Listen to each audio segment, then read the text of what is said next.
All right, let's try to get one more done. Let's see if I can do one more. Chapter 5, The Great Divorce by C.S. Lewis.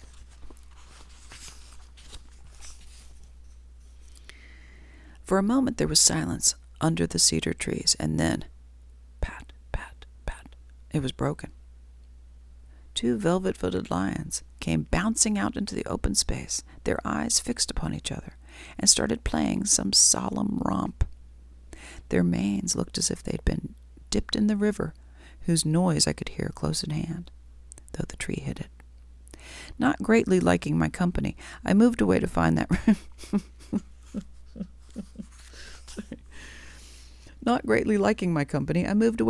river, and after passing some thick flowering bushes, I succeeded.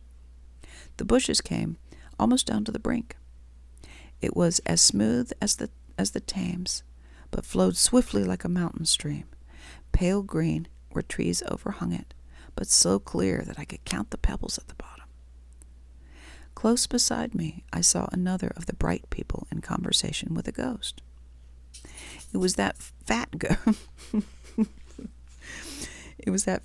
with the cultured voice who had addressed me in the bus, and it seemed to be wearing gaiters. Fat ghost and gaiters. Okay. Okay.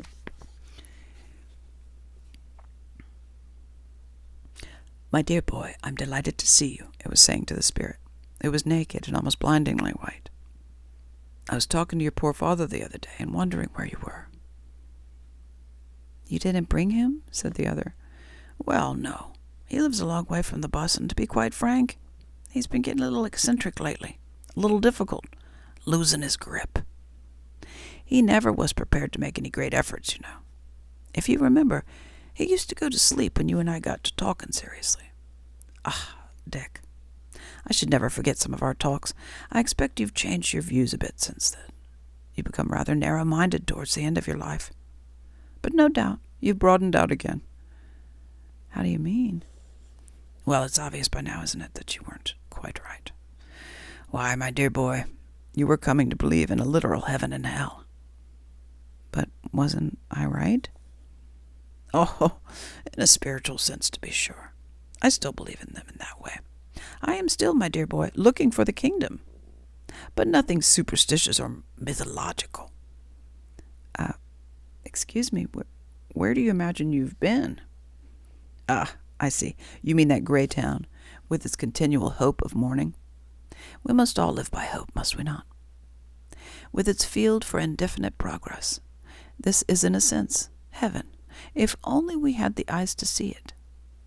That is a beautiful idea. I didn't mean that at all. It is possible you don't know where you've been. Is it possible you don't know where you've been? Now that you mention it, I don't think we ever do give it a name. What do you call it? We call it hell. There's no need to be profane, my dear boy. I may not be very orthodox in your sense of that word, but I do feel that these matters ought to be discussed simply and seriously and reverently. Discuss hell reverently? I meant what I said. You've been in hell. Though if you don't go back, you may call it purgatory. Go on, my dear boy, go on. That is so like you. No doubt you'll tell me why, on your view, I was sent there. I'm not angry. But don't you know, you went there because you are an apostate. Are you serious, Dick? Perfectly. This is worse than I expected. Do you really think people are penalized for their honest opinions? Even assuming for the sake of argument that those opinions were mistaken. Do you really think there are no sins of intellect? There are indeed, Dick. There is a hide-bound prejudice, and intellectual dishonesty, and timidity, and stagnation. But honest opinions, fearlessly followed, they are not sins. I know we used to talk that way. I did it too until the end of my life, when I became what you call narrow. It all turns on what are honest opinions. Mine certainly were. They were not only honest, but heroic. I asserted them fearlessly. When the doctrine of the resurrection ceased to commend itself to the critical faculties which God had given me, I openly rejected it. I preached my last famous sermon. I defied the whole chapter. I took every risk. What risk? What was at all likely to come of it except what actually came? Popularity, sales for your books, invitations, and finally a bishop, what is it? Bishopric? A bishop position, I guess. Dick, this is unworthy of you. What are you suggesting? Friend, I'm not suggesting at all. You see, I know now. Let us be frank. Our opinions were not honestly come by. We simply found ourselves in contact with a certain current of ideas and plunged into it because it seemed modern and successful. At college, we just started automatically writing the kind of essays that got good marks and saying the kind of things that won applause. When in our whole lives did we honestly face, in solitude, the one question on which all turned, whether after all the supernatural might not in fact occur? When did we put up one moment's real resistance to the loss of our faith? If this is meant to be a sketch of the genesis of liberal theology in general, I reply that it is mere libel. Do you suggest that men like... I have nothing to do with any generality, nor with any man but you and me. Oh, as you love your own soul, remember, you know that you and I were playing with loaded dice. We didn't want the other to be true. We were afraid of the crude salvationism, afraid of a breach with the spirit of the age, afraid of ridicule, afraid, above all, of real spiritual fears and hopes. I'm far from denying that young men may make mistakes. They may well be influenced by current fashions of thought, but it's not a question of how the opinions are formed. The point is that they were my honest opinions, sincerely expressed. Of course, having allowed oneself to drift, unresisting, unpraying, accepting every half-conscious solicitation from our desires, we reached a point where we no longer believed the faith. Just in the same way a jealous man, drifting and unresisting, reaches a point which he believes lies about his best friend. A drunkard reaches a point at which, for the moment, he actually believes that another glass will do him no harm. The beliefs are sincere in the sense that they do occur as psychological events in the man's mind. If that's what you mean by sincerity, they are sincere, and so were ours. But errors which are sincere, in that sense, are not innocent. You'll be justifying the Inquisition in a moment. Why? Because the Middle Ages erred in one direction? Does it follow that there was no error in the opposite direction? Well, this is extremely interesting, said the Episcopal ghost. It's a point of view, certainly, it's a point of view. In the meantime, there is no meantime, replied the other. All that is over. We are not playing now. I've been talking of the past, your past and mine, only in order that you may turn from it forever. One wrench, and the tooth will be out. You can begin as if nothing had ever gone wrong. White as snow. It's all true, you know. He is in me for you with that power. And I have come a long journey to meet you. You have seen hell. You are in sight of heaven. Will you even now repent and believe?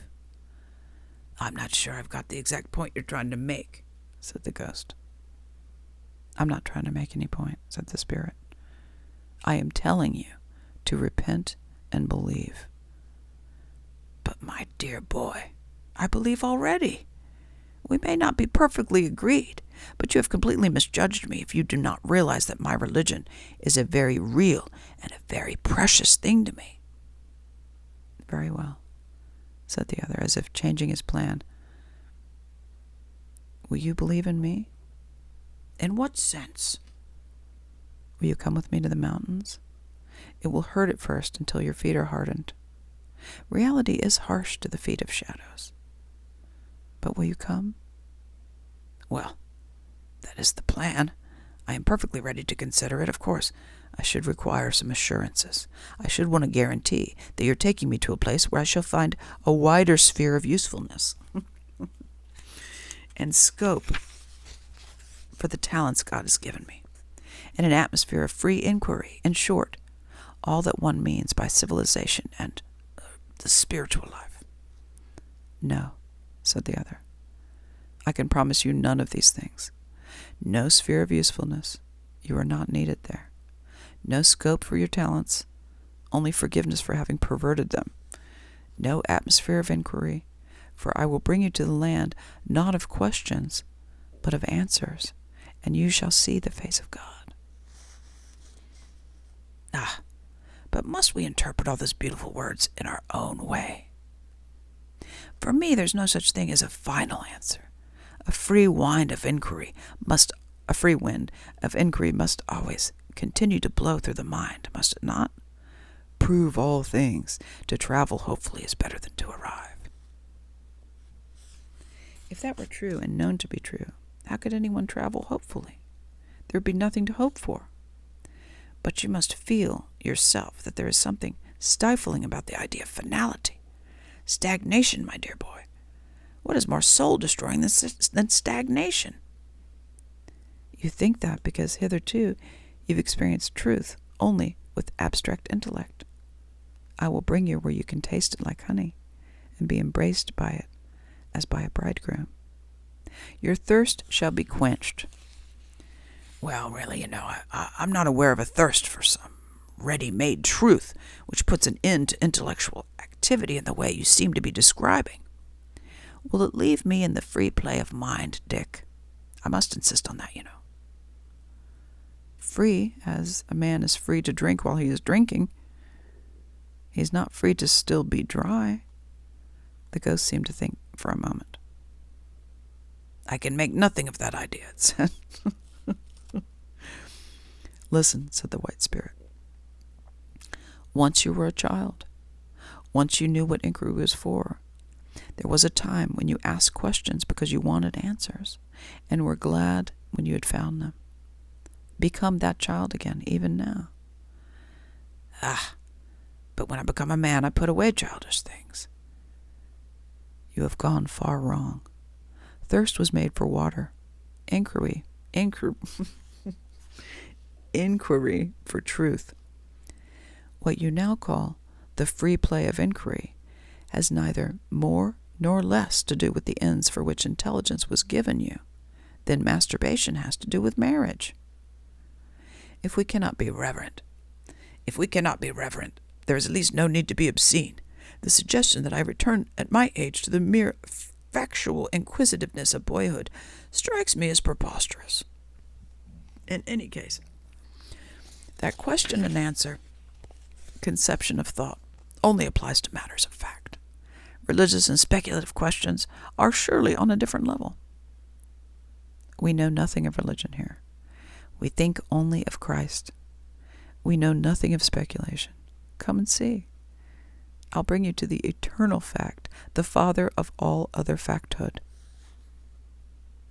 I should object very strongly to describing God as a fact. The supreme value would surely be a less inadequate description. It is hardly... Do you not even believe that he exists?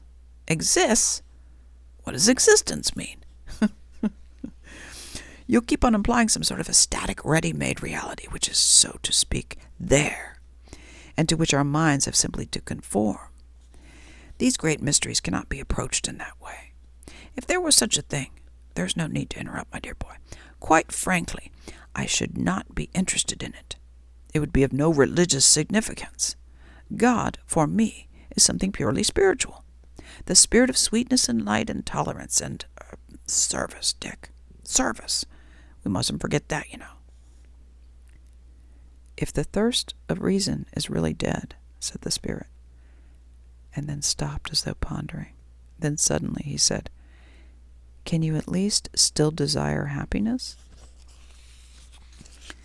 Happiness, my dear Dick, said the ghost placidly. Happiness, as you will come to see when you're older, lies in the path of duty. Which reminds me, bless my soul, I'd nearly forgotten. Of course I can't come with you. I have to be back next Friday to read a paper. We have a little theological society down there. Oh, yes. There is plenty of intellectual life. Not of a very good high quality, perhaps. One notices a certain lack of grip, a certain confusion of mind. That is where I can be of some use to them. There are even regrettable jealousies. I don't know why, but tempers seem less controlled than they used to be. Still, one mustn't expect too much of human nature. I feel I can do great work among them. But you've never asked me what my paper's about. I'm taking this text about growing up to the measure of the stature of Christ and working out an idea which I feel sure you'll be interested in. I'm going to point out how people always forget that Jesus, here the ghost bowed, was a comparatively young man when he died. Comparatively a young man when he died. He would have outgrown some of his earlier views, if he'd lived, as he might have done with a little more tact and patience. I'm going to ask my audience to consider what his mature views would have been. A profoundly interesting question. What a different Christianity we might have had, if only.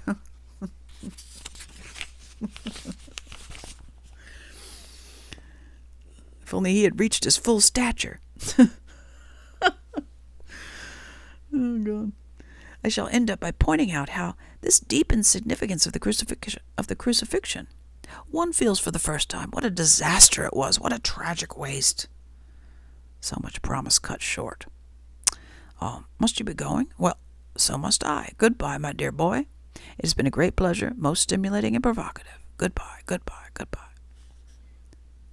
The ghost nodded its head and beamed on the spirit with bright clerical smile, or with the best approach to it, which seemed unsubstantial lips could manage. Hold on. The ghost nodded its head and beamed on the spirit with the bright clerical smile, or with the best approach to it, which such unsubstantial lips could manage, and then turned away, humming softly to itself, City of God, how broad and far. But I did not watch him for long, for the new idea had just occurred to me. If the grass were as hard as rock, I thought, would not the water be hard enough to walk on? I tried with one foot, and my foot did not go in. Next moment I stepped boldly out on the surface. I fell on my face at once and got some nasty bruises. I had forgotten that though it was to me solid, it was not the less in rapid motion. I say, so the water was moving. When I had picked myself up, I was about 30 yards further downstream than the point where I had left the bank. But this did not prevent me from walking upstream. It only meant that by walking very fast indeed, I was making very little progress. Okay, that was chapter 5, Great Divorce. Okay, I'm going to upload this verse 5, and then we'll keep on later on.